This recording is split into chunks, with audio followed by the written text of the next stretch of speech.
It didn't take much more than a bottle and 2 chairs to make a speakeasy. This is what Daniel Okrent said in his book, Last Call, The Rise and Fall of Prohibition. Today, join us for some stories. Get your own bottle, glass, or mug, and relax. This is Speak Easily, and I'm your host, Krista Stauffer. Lunchtime. I guess this is that whole getting used to all the background noises and everything. Yeah. I heard them before, you can listen to now, and during one of the drinks, I can't hear you. That Sorry. might be my fault. I'll mute. Okay. Leanne, say that again. I was just saying, how you can listen and watch along with the Supreme Court cases now. Yeah. Cases yesterday, somebody flushed a toilet during the proceeding. It's a look at normalcy of human life. Like everybody. Well, until this happened, like it was all just kind of just pretend that stuff doesn't happen. It happens off in the distance in the background. It's not real. It's not a real thing. And now it's like, here it is. Can't hide it. Sorry. Mm-hmm. So how are you guys? We're great. We're staying busy, doing good.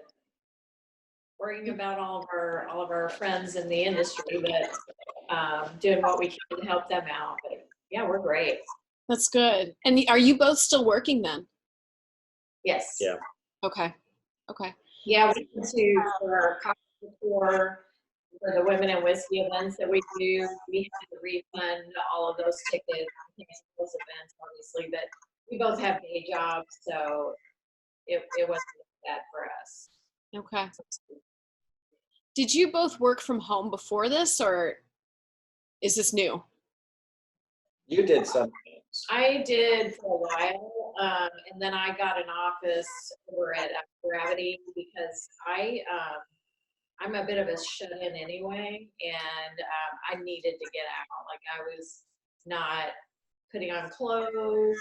I would mostly get out of bed, brush my teeth, wash my face, and go to work. I never go anywhere else. So I had to get an office, and I've been there. It's less than a year, and the shutdown happened. So, but Blair had an injury a couple of years ago. Was it 2 years ago now? Almost. So we were home together for like 9 weeks while he recovered. So it was kind of back to that again. Training. Yeah. Well, thank you guys for jumping on today. I'm really excited. I think we've been trying to arrange something for like 10 months now, something ridiculous like that. And this the is awards. Mm-hmm. Yeah, we met at the Columbus Podcasting Awards back in August, if I'm not mistaken. I think that's right. Yeah. That's awesome. Well, then this is this weird podcasting time where it's like suddenly people are like, sure, I'll come on. I have nothing to do. So I don't know if you've experienced that because you have your own podcast. We do. It's called The Fist Bark and Talk. And we've been doing some Zoom podcasts like we are with you now. And it works out just fine, actually. So we might just continue doing it with this format. Who knows? It's fun. Yeah, I kind of dig the format too, honestly, and being able to reach people kind of wherever they are is super nice. So, it's convenient for sure. Yeah. That's awesome. So I want to know, are you guys from Columbus originally? Because you are Columbus lovers and supporters, but are either of you from Columbus originally? No. I'm from the New York area. But we've been here over 20 years, both of us. And you're right, we absolutely love Columbus. We love the people, how caring people are. What's so striking, and especially during a time like this, everybody pulls together. And that's just the spirit of Columbus. And that's a wonderful and really rare thing to find in a city. So we love it here. I agree. So what brought you guys here then? Jobs. Work, yeah. And then, you know, my kids were young, and so they grew up here. Went to Columbus Public Schools. Now they're grown and gone, but Yeah, I once had you plant left. the roots, you know. Yeah, I had left Louisville for Cincinnati, and I'm a healthcare consultant. That's my day job, and I came here to work for what was then the doctor's hospital system, and just loved it. So I don't want to live anywhere else. I might want to live in the warmer temperatures during part of the year, but I don't want to permanently move forever. I'm right there with you. I tell my husband, you know, when the kids are out of the house, I'm moving south. You're welcome to join me if you'd like to. He's the cold weather person, like loves it. He's from Northern Ohio, so he loves the cold, and I despise it. Today, yeah. Today is terrible. It's what, like 40 something and rainy. It's gross out today. It's gross. It's awful. I just got in, and it is just the worst. And it's going to snow later. No. Done. It's like during this time, do we need more than what the murder hornets and now snow? Yeah, right. Yeah. I don't know if the locusts are on their way yet, or what are the other plagues? I'm not sure what's next. Oils. What did you say, Blair? Oils. Yeah. Yeah. Getting there, I'm sure. We'll all have them. So tell me the story. How did Blair and Leanne become Blair and Leanne? Well, we met at the Rossi. Oh, wow.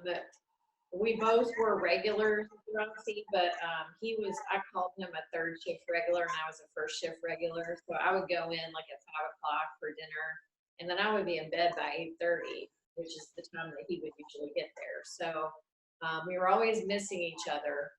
But then one Friday night, I was coming off of a bad date, and it was like a little after 10, which is past my bedtime, but I decided to go into the Rossi for one more, and Blair just happened to be there at the bar, and we just started talking about whiskey, and then also about our birthday. So we have the same birthday. So, and we've been together ever since. Yeah. That was 8 years ago. She made me show my ID. Why would I lie about the day? I might lie about the year, but I wouldn't lie about the day. But What's the birthday? October 26th. Very nice. So you talked over whiskey. You both are whiskey drinkers, I assume. Is that one of the top cocktails you go for? Oh gosh, we love all cocktails. Blair has like his top 10 list. I'll drink just about anything. I really love bourbon, but we also really love gin. Mm-hmm. We do have a bourbon club though, and a bourbon board game. And I teach the women in whiskey classes. But I'm from that area, so it's just kind of, So where did all of this start with the cocktail tour and the board game and everything that you guys have been doing? How did that start? So it all started from, I decided that I wanted to write a pilot for a TV show that was like Chopped, only for bartenders. And getting a TV show made is very, very difficult. So we started coming up with all these ideas to promote the making of the TV show. And along the way, while we were preparing and doing the background, we met all of these people and realized that we could segue that into the tour. So Yeah. the tour kind of evolved from that. Yeah, so then we started doing the I'm Not Really, a bartender cocktail competition, and the podcast came out of that, and the show still has never been made, and who knows if it ever will, but yeah, all that came from that idea. And then the Bourbon Run board game that we created we have a bourbon club that we started back in 2014. And one of our members had suggested that for our May meetup, that we do something race related since it's derby season. And his suggestion was that we all get a bottle of Blanton's and we have teams, and we see whose team could drink their bottle of Blanton's first. And of course, we're all drunk. We're like, oh yeah, that's a great idea. Let's do it. And then the next day, of course, we're like, that's a terrible idea. First of all, it's a terrible waste of Blanton's. Second of all, we're all going to be dead. But I get my best ideas in the shower usually.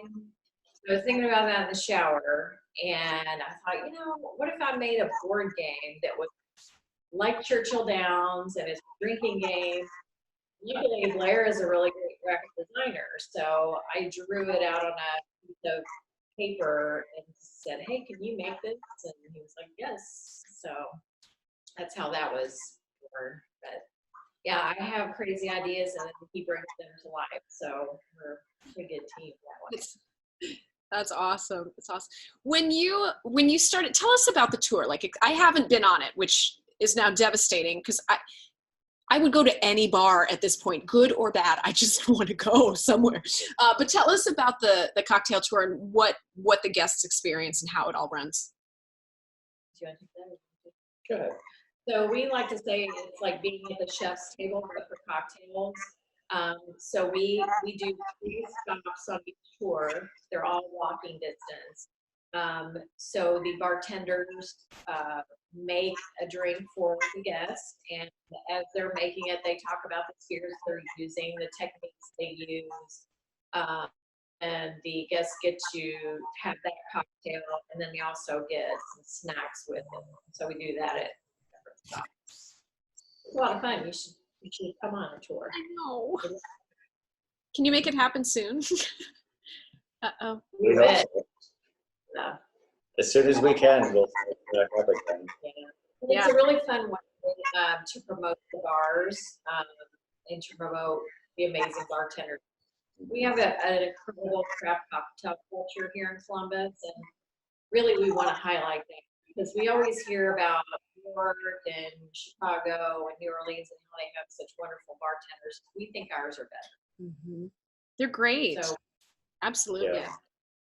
The other really amazing thing is, once people have done one tour, they would say we have about a 30% do more than one tour, because they want to see a different part of town, a different group of bars.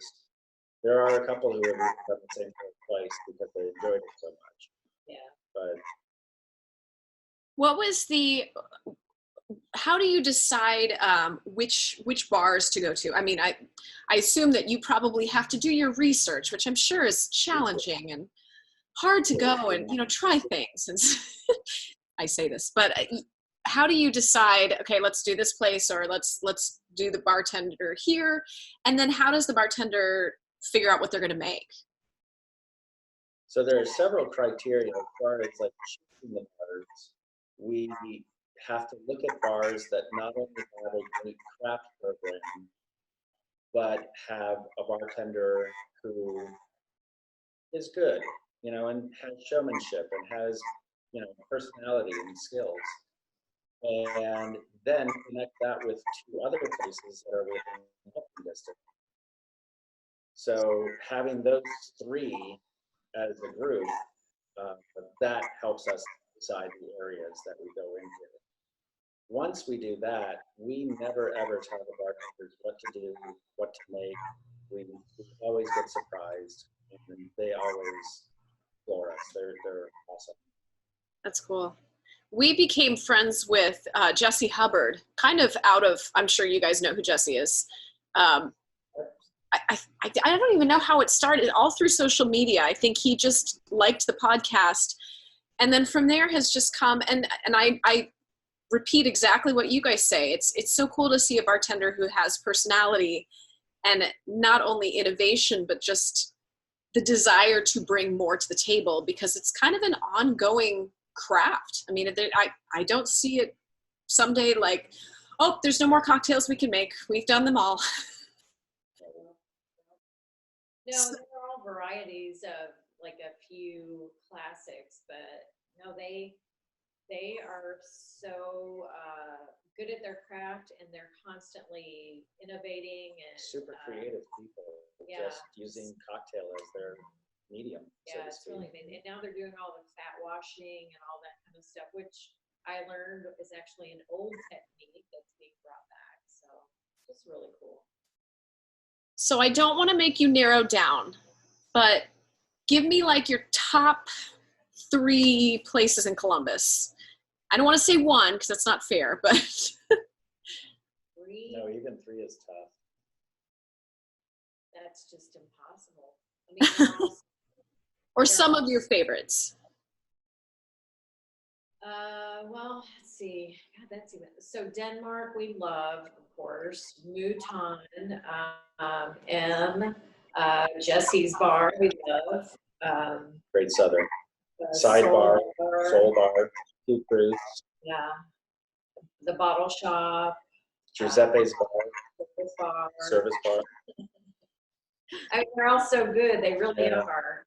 Watersheds is amazing. There's a very good reason why they get on our tour. We love the light of summer Netflix, for example, but there are no 2 other places that we could go to up there yet. At Yeah. least walkable. It's a pretty long hike up that hill to get up to Worthington. But we love that bar. There are others too, but part of our tour is because of that accessibility that they have with others in the neighborhood. So When we grow up, maybe we'll be able to afford transportation, but that's just not happening right now. the craft cocktail tour bus going. Well, I mean, since everything has to be walkable downtown, but I'm sure you guys have gone out to the burbs and outside. What are your favorite places kind of outside the downtown area? Watershed. Watershed. Giuseppe. Watershed, Giuseppe's, Light of 7 Matchsticks, Prohibition up in Powell. Let's see. We're really looking forward to Echo when it opens up. Yeah, We know that's there, going to be great. there are that we visited up in Delaware. It's great up there. Delaware is amazing. We want to do a destination tour there. Have you been to downtown Delaware lately? Oh my I gosh, haven't. it's so amazing. The food scene, the cocktail scene is just Yeah. incredible there. And you guys you're foodies as well, from what it sounds like. I understand the cocktail portion of it, but is it sort of the whole experience that you're looking for with the food and the cocktails and all of that too? Yeah, well, for us, the cocktail is always the star of the show, but definitely the food is the important part of it. Got to have sustenance so we can keep drinking. I agree.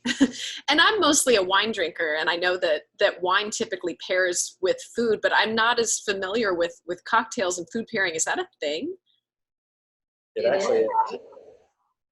We, in fact, last year we hosted the very first cocktail convention in the city of Columbus. It's called The Columbus Cocktail Classic. but it culminated in a competition that paired the bartender and a chef. And so the chef had to make an amuse-bouche that paired with the bartender's cocktail. So it was really fun. Jesse Hubbard was the contestant, so he actually won. Of course he did. How is it? Say that again, Blair. It was a fun competition because the judges and the audience were getting presented at the same time with samples of cocktail and amuse-bouche in 3 rounds, and it made it so much fun because to see the creativity that went into not only the preparation of the cocktail, but how that went with what was being served was absolutely amazing. That's so cool. What is the food experience like? I mean, again, I speak from, tasting wine with food and pairing it, that it actually changes the essence of the food if it's done well, or changes it to bad if it's not done well. But what does it do for food on the cocktail side of things? I think it's just the flavor experience and how the two go together and complement each other. I don't think it ever changes. It may a little bit, like I guess if you drank a spirit neat and appeared with the food, it would definitely change the flavor. But I don't know that a cocktail would change so much. But it does influence it. If you're drinking something that is completely different from what you're eating, then neither tastes quite right. That's true. Yeah. So it does influence it. And I think that all of our bartenders are really conscientious of that when they're serving the small bites with it. And that can be on a typical tour, it can be anything truffle popcorn to an amazing charcuterie board, or a flatbread, or shortbread, Dessert. or dessert. Yeah. And it's up to them. We don't ask them to do anything. We just prepare it for us. We just show up and enjoy. That sounds great right now, doesn't it? I just want to show up somewhere and enjoy something soon. Right? Now, are you Just going somewhere and saying, "Bring me food," sounds really nice. Yeah, food and drink, please. We've been down Without here, having to cook it myself. right? This is our recording space. My husband does his work stuff down here, and I do my podcasting and some play readings and such down here. It's gotten to the point that I've just brought my own sustenance down. Yeah, classy, right? I think we had a bottle of wine sitting out here for quite a while too. Now, are you cocktail makers yourselves? I do. Not you, Leanne. I'm not. No, I'm terrible at it. No, you're not. I'm terrible at it. She says that so that I make it. I mean, that's fair.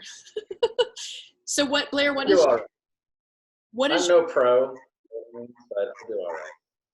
what's your go-to? What's your favorite one to make? You know, it depends on my mood and the season, and do I want to go brown or clear. But some of my favorites to make are Manhattans and Old Fashions, Sazeracs, Bucharest, What's a dry gin martini. Sazerac Yeah. is it's an old New Orleans cocktail. It's rye, a little bit of simple for Peychaud's bitters, and you rinse the glass with absinthe. Very busy. Ooh. Wow. That's fancy. Yeah. It's a very, very old New Orleans recipe. Where do you And find go on.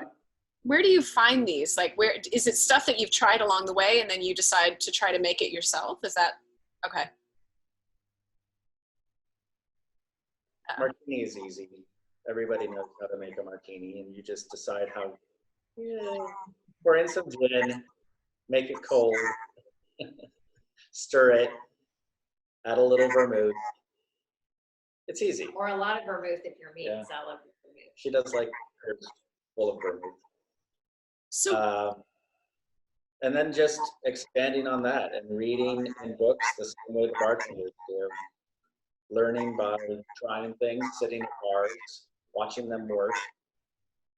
We are, when we go out, we'll eat dinner at the bar, hang out with the bartenders, watch them, get tips.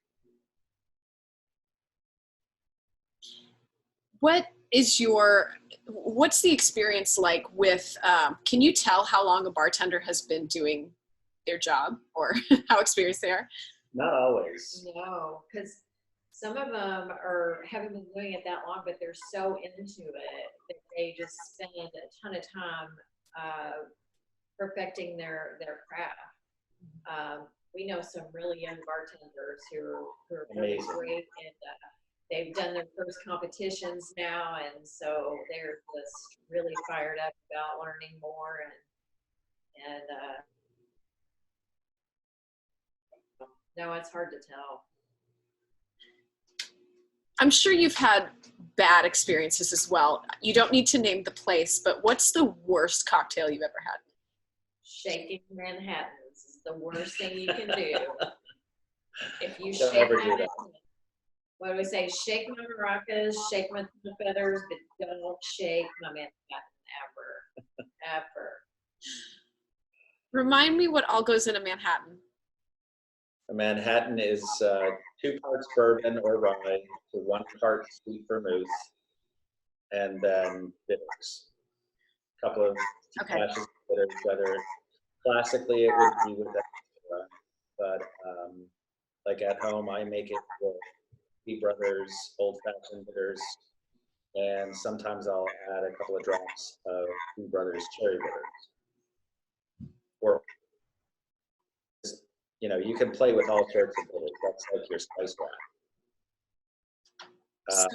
But it's at 2 to 1, and it has to be 2 to 1, and it works that way. But if you shake it, it gets foamy and frothy and weird and diluted, and yeah. No. Okay. Blair, what's the worst one you've had? That's probably the worst experience, is to have something like that happen, where you're at a nice bar, or you think it's a nice bar, and they shake your Manhattan or do something like that. And a lot of times, when we're at bars that I don't think probably have a bartender who knows what they're doing with craft cocktails, I just won't bother ordering that. I'll, get bourbon on the rocks, or little bourbon and ginger ale or something like that. But Something that can't be screwed up. yeah, keep it simple. It's easier to keep it simple, and then everyone's happy. I think that's why I stick with wine most of the time. Like, I know what I like, and it's pretty easy to turn the cork, pull it open. Yeah. Are you wine or beer fans? Because we have such a big craft beer area around here too. Are you into that at all? I am. I love all spirits. Who doesn't love beer? I don't like beer. I like wine, but beer is not. I drink 1 or 2 a year. That's about it.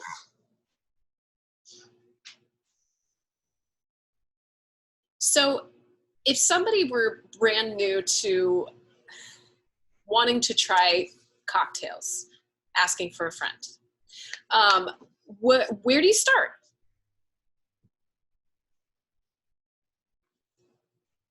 Start by asking what type of stuff you like. Do you like a more boozy cocktail? Do you like more fruity, sweeter? Do you like vodka? Do you like gin? Do you like bourbon? What do you think you like, and start there. Yeah, and go to a really good bar, like Denmark, just as an example, and just tell the bartender, if they're not like really, really busy, you say, I don't know what I want to drink, but here are the things that I like, and then they'll craft something for you. That's been my experience with Jesse, but he's so complicated and good at what he does. I have no idea what he's doing. I'm like, yeah, that was great. I don't know what it was, but it was great. That's what matters. Yeah. Yeah, he knows what he's doing. He's quite good at it. Mm-hmm. He is good at it, yeah. And he's such a great kid too. He's a fun guy. Where are your favorite places to eat in Columbus? We love Sidebar. We love M, especially their happy hour. G. Michael. G. Michael's is amazing. Sycamore. So Poly many places to do this. The Table, Bar, Watershed. Rock Mill Tavern. Rockmill Tavern. There's so many places here to eat. And we keep saying that we're going to eat our way up Bethel Road at all those tiny mom and pop ethnic places. And we just haven't gotten around to that. But one thing that I did do during the quarantine, we tried to buy gift cards to support everyone. So we did buy a gift card for Columbus Food Adventure. Hopefully we'll go to one of those. to go to those little, they have an ethnic food Yeah. tour things. Oh, that's awesome. Tell me about Yeah. the Oh, sorry, go. excuse me, it's the magic of Zoom. It's like, are we, yeah, it's so hard. Tell me about the podcast. How did that come to be? That's you. Gosh, I don't even remember. I don't know. I just had the idea that I wanted to talk to bartenders about their story. You know, they all have stories to tell. And we were on Dino Otis's podcast, and we got to know them pretty well. And so I asked Greg Hansberry if he would be interested in doing our podcast, and he agreed. And so that's how it happened. Oh, Greg. We all know Greg. We were both at work one day, and she texted me and said the podcast will be called "If This Bar Gets Locked." That's brilliant. Yeah, that makes sense. Who was the first guest? Crystal at M. Oh, at M. Okay. And tell me her name again. Crystal Lobby. Okay. She's been there the whole time or close to it, hasn't she? Yeah. Okay. That was our first place we went. That was our first anniversary dinner, was at M. And we didn't actually know where babies came from, I think, when we got married. So it was like a month and a half after giving birth, and it was the first time I drank after giving birth. So Krista got pretty tipsy at the M on the first anniversary. That happens a lot to us too. Yeah. That's what Uber and Lyft are for, right? That's right. Yeah. What side of town do you guys live on currently? We're downtown. Oh, you are downtown. Okay. That's awesome. So over this time, how have you had to adjust things? I mean, obviously we know that podcasts are essentially the same, but I mean, your essence of what you do and what you love is shut down right now. So how have you kind of adjusted to that? So we've kept it going by every night Blair will post so at the end of our tour, we asked our guests to tell us what their favorite cocktail of the night was. And then we post that on our website, and we call it the fan favorite cocktail. We post that with a picture and the recipe. So each night during the quarantine, Blair's been posting a fan favorite for tours past. And then we list the bartender Venmo information so that people, we hope that they'll make the cocktail come and then Venmo the bartender. And then we've always Years ago, when we started doing that, we had the idea that we turned those recipes into a book, Columbus Craft Cocktail. So we decided to kind of up that timeline and get that done now so that we can get it out and hopefully gets the proceeds to the bartenders who are involved with us. Yeah, 100% of the proceeds will go to the bartenders. We did delay listing of it because Doug Winship just did a Columbus cocktail book, and we wanted to wait a couple months to give him time to sell his, and then we'll roll ours out. But his is great also. And it also supports the restaurant industry here. So. And we've stayed connected with our podcast, and then also we've just been buying whatever we can. We've been buying cases of wine and bubbles from different places, and Veritas was selling their wines, and the proceeds will go to the staff. So just whatever, gift cards, whatever we can do to support them while they're out of work. And then we've been watching the Echo Spirits home bartender Zoom thing, and then Jesse's house party cocktails. We always tip the bartenders when we do that. So we were really concerned about it when this all went down, and so we've done everything we can monetarily and otherwise to help them out. Yeah, it's a scary time. It is. And then our bourbon club, we're a nonprofit, and so we donated $1,000 to our club to the service organization. feeding the industry people. So do you think that, I mean, I know there's going to have to be changes made and all of that, but do you think that things in the bar industry will get back to normal, or do you think it's going to take an extended amount of time to really set back? You know, I don't know. I think it'll take a while. I think it's going to take a while because it's such a scary thing. But one thing that I hope happens that comes out of this is I hope that restaurants and bars will increase their pricing to improve their margins to be able to take better care of their employees. You know, in Columbus, like I said before, we're such a caring community and we value our industry, the hospitality industry so much. I wouldn't mind paying double for a hamburger and more if I know it's going, you know, to help out these people who wait on us and give us an amazing. I think this is a good time to reset and get people used to paying more. I agree. I mean, I've noticed, I have worked in food service, and I believe that when you work in food service, you feel a little bit differently than people who haven't had that experience. But I know over this time, I'm tipping 25-30% as much as possible because it's that, you know, we just ordered for Cinco de Mayo, and of course, we, like every other human being apparently on the face of the planet, we ordered from a Mexican restaurant. And it was like an hour late. And I just texted the driver, hey, just wondering if everything's still coming. She said, I'm here with 50 other people. I've been here for almost an hour. No problem. Not a problem at all. I'm totally fine. And I guess I think people forget sometimes how hard the service industry really is and how much is demanded and how that seems to be the one career or job that people have that is given so little respect. Yeah, we would like to see it for sure, but yeah, it's like you know, why are we bailing out the airline industry again? We're not bail out the service industry. It just makes sense to us.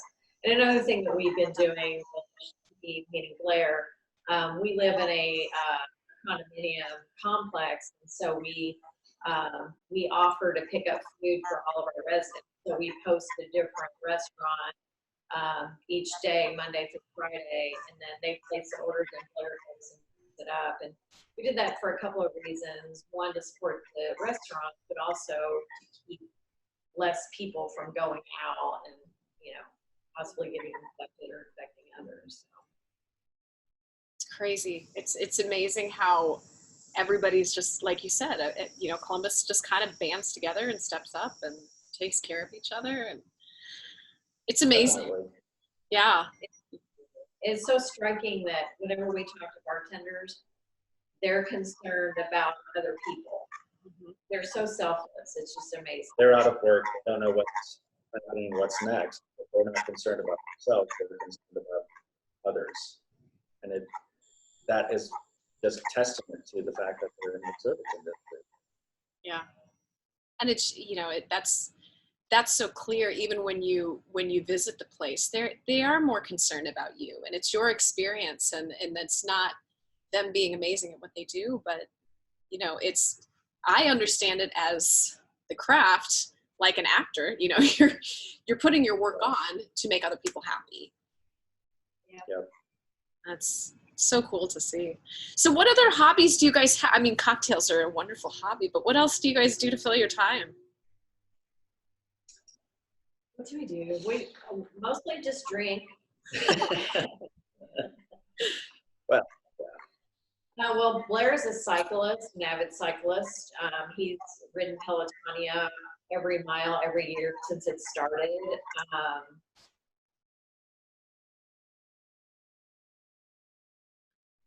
I like gardening, and I have my motorcycle too. I guess. Thank God I can keep riding those. Keeps me sane. Can we do a shameless plug, not for us, but for our friend? I think you'll appreciate it. Yeah. So the t-shirt we're wearing. Ooh. So this is called Lost Radicals. Okay. Dave Barber started it, and the sale of these actually go to benefit the Ohio Arts Council. Yep. Or no, Greater Columbus. Greater Columbus Arts Council. That's So mine's Music Heals, and it has lyrics from different songs. And then his. And mine is a riff on the New Order Transmission album, but it's turned upside down to flatten the curve for no transmission. I like Isn't that. that cool? That's awesome. Where can people Very find cool. LostRadicals.com. Lost Radicals or Loss? Lost. Lost OST. Radicals. Okay. That's awesome. No, I'm a huge advocate of the Ohio Arts Council and GCAC because they help us keep going where I work. So yeah, this is kind of our weird time as artists. Right. Oddly similar. And we talked with Jesse about this when he jumped on our podcast. When was that, Ben? I mean, toward the beginning of all of this madness, it seems like. It was the first YouTube video, so 6 weeks ago, something like that. Yeah, he was one of our first guests when the new podcasting offices came to be. But you know, it's funny that his industry of bartending is so similar in a weird way to our industry as actors. You know, that we are all kind of halted in this moment. But like him, okay, so how can we take this time and how can we jump and do things online and still make it an experience for people? Because really, we're all, well, in his industry, they're thirsty. In our industry, we're hungry. So trying to figure out, you know, what we can do, and especially seeing him, he's such a proponent of how can we make other people shine. Yeah. And I love seeing that, even though in a way it's a competitive environment, with the bartending industry, it's not. It seems like all they do is support each other and call each other out and see how they can combine forces. And you know, it's a very cool thing to watch. And I'm not like you guys. I don't see it as often. I don't live downtown, and when I am downtown, I'm in rehearsal till 11 o'clock at night. But how everybody forms together and bands together, it's so amazing. Yeah, it really is a brotherhood for sure. And so for our cocktail convention that we're going to have this year, I don't know if we're going to still be able to have it or not, but we had planned to do awards for the best bar and best bartender. And how we were going to determine that is we were going to send out secret shoppers to different places. But since that couldn't happen, the secret shopper thing, we decided that we would instead do awards for the people in the industry who have gone above and beyond to help others during this time. And there are just so many, and Jesse's one of them. I mean, he's And the list created, keeps growing. and he created that platform for bartenders to do what they love, which is to create and perform, and you know, so that he's just one of many that we want to honor during this award ceremony. It's just amazing what people are doing. It's awesome. It's awesome. So tell me, I'm sure you've thought about it because we are, you know, they're going back to at least outdoor service next week and then getting back to the new normal, I guess, as it is. What is the first bar that you want to visit when this is all done? I actually haven't thought about it. Have you? No. No, I haven't. I mean, it was just announced yesterday. So many places I'd like to go. Yeah, I don't know. I don't know. We'll probably go to more than one. Yeah. So we'll probably start on High Street. Just hop down. Yeah, So so, you're careful, we'll work our way back downtown. I'm sure they would appreciate that. where are you gonna go? Where am I going to go when this is, oh gosh, wherever my children aren't, to be completely honest. Probably, you know, I work with Catco, and when we do our performances, it used to be that we would always after party at the jury room when that was still around. Devastated when that closed down because that was our place to go. But we've since, in the last few years, switched to Little Palace. And that's kind of been our go-to place, especially those of us that taught. There were many an afternoon after teaching, we would go straight there. But we've talked about, I want to go to Little Palace again and just to sit. And it's so funny how they're almost like memories now of these places that we used to go to, because we took so much advantage of these great opportunities and these great places that we went to, and the memories there. Like I know what Little Palace smells like, and that's odd to say, but just how being away from everything gains so much more of an appreciation. So that's probably where I would want to go first. Definitely that, or Great Southern to hang out with Jesse again. Yeah, it will probably be M, and then probably Great Southern, and then sidebar, and then just keep making our way down High Street till we can't drink, which takes a while for us because we are professionals. I know I've gotten a little more tolerance during this time at home. We'll just go. Yeah, I think a lot of people have. It's so bad. It's funny how it's like, okay, so it's 1:40. I mean, this is an okay time to start, right? It is Friday after all. Yeah, that's true. Thank you. How old are you?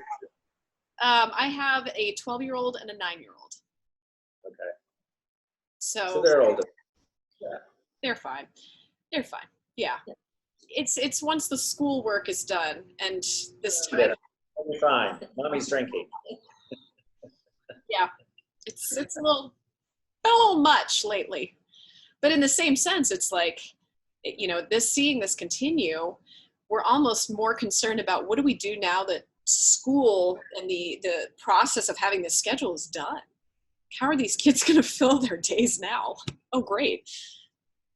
Yeah, and I'm hearing that a lot of the summer camps are closing down too. So. Yep, they are. We in our own company are trying to figure out how to make all of that possible for summer. But it's, even with the idea of like, okay, well, if the pools were open, I think it would be okay.